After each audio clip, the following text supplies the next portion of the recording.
Hey guys, today we're going to talk about GAS, Gear Acquisition Syndrome. Do you have it? Do you have a friend that has it? Are you afflicted by it? No, seriously, GAS, Gear Acquisition Syndrome. The theory that there's a compulsoriness to buying guitars. I don't even know if those are words I'm saying, by the way. Are buying guitars a compulsion? How about that?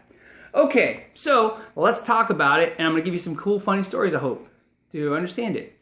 All right, I'll start the meeting today with why I have GAS.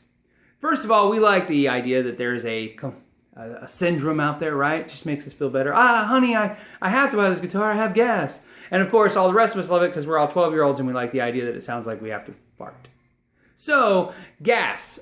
Here's my GAS. I own a bunch of guitars, and in my collection of guitars, I have them in categories. There's guitars I use, and there's guitars I think they're cool and unique, and then there's these 80s guitars. Now, I collect 80s guitars only because one reason. When I started playing guitar, this was in vogue, and I really wanted one. I was like, oh, I'm going to get good, and so about a year or two later, when I was practicing and taking lots of lessons and doing what I could, when it was time to buy it, it was out of vogue. So I finally kind of like jilted, like I got robbed. So now I just have this compulsion to buy them, and they're fun.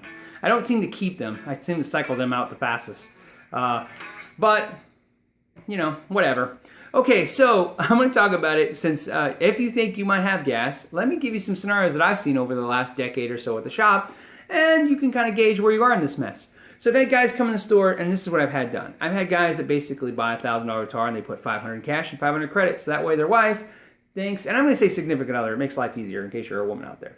Significant other, they can tell them they only spent $500 on a guitar. I've had people ask me to write an invoice that says $2,800, and they only paid $600, or tell their wife, even better, that oh no, it's a $2,800 guitar, and he bought it for $600, because of course, what an opportunity, you have to buy that guitar.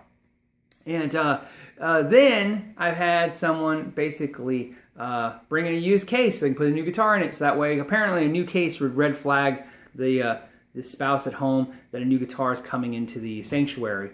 I've had people buy guitars and have me sit on them for weeks until their spouse wasn't home or were not available to sneak in the guitar. I've not had one, two, but dozens of people buy guitars that only in one color, like black or brown, so that the spouse can't figure out which guitar is new and which guitar is old. Okay, and even keep the guitars, the body shapes the same, right? Like I've actually had guys in my shop, when I look at a guitar I play and they go, oh, that's a great guitar, and they go, yes, I love it, but they would know it's new because of the shape. I only buy these shapes. So there's all these ways that I guess people are scheming up to get the guitars in. I have a theory, and if you believe it, that's great, and if you don't, it's fine. You can have a theory of your own then.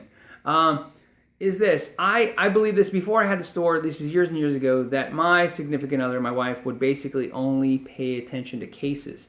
They're like luggage. They're big, and they're ugly, and they're useless until you go on a trip. And I don't take any of my guitars anywhere, so I didn't need luggage. So I started buying guitars, and every time I buy the guitars, when they came with a case, I would tell the store, hey, how much you give me to keep the case? And in most cases, they gave me $30. That was great, $20, $30. I figured they could flip it for $50, $60, good for them. And if there's a specialized case to go in, especially the guitar, I really didn't want it because I couldn't sell it afterwards, right? And what I did was I would keep like one or two universal cases, and then I would buy a bunch of gig bags that would fit guitars, and I would have them to transport them around in gig bags. I've actually expanded that theory, so now I don't have any cases, and all I have is one kind of gig bag. I thought I'd show it to you. I use the Yngwie Malmsteen gig bag. Now, so you know, this is recent. I did this because this is the Yngwie Malmsteen gig bag in Ferrari red.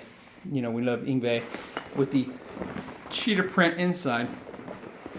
Circle pocket for your guitar cable.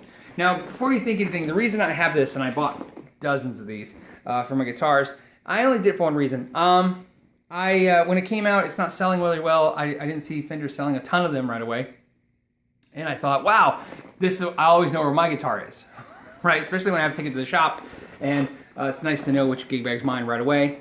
So none of the other guys have this gig bag, so this is the gig bag I use. Now, so I have these stacked neatly in the closet, and voila, no big mess.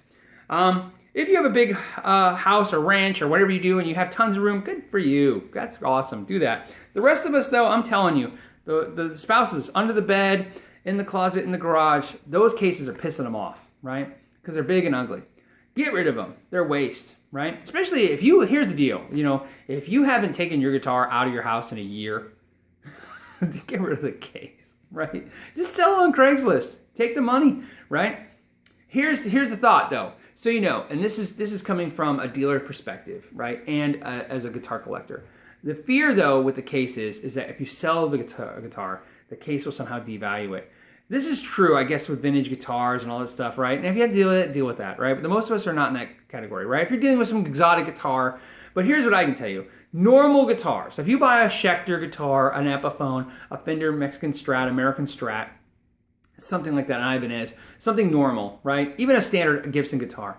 Those cases, if you sell the guitar used, if the guy gives you a hard time because you don't have the case, you can buy a case used for $50. And again, right? So, and then if you're selling it, that's what you'll deal with. Or in those cases, you won't get much less for not having the case. Most guys will just buy a case. So it's not a huge deal, right? And that's just something to think about.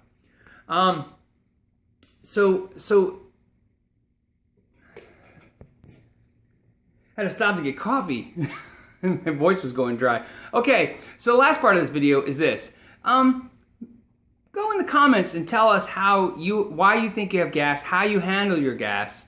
You know, basically what, you know, right? Give us some stories. I love to hear them, right? And I know other guys love to hear them too, and gals, because it gives you a reference of where you are in this craziness, right? If you think you're the craziest gas guy out there, tell us why. If you think you might potentially get this disease, tell us why.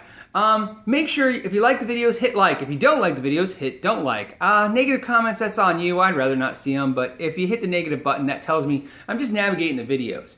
Subscribe if you like the videos, because as I'm getting more subscriptions, I'm realizing I should probably do more videos and also maybe improve this camera situation. Not like a production thing, but maybe improve it a little bit. So I'll do that too as well. Again, thanks for your time. Know your gear.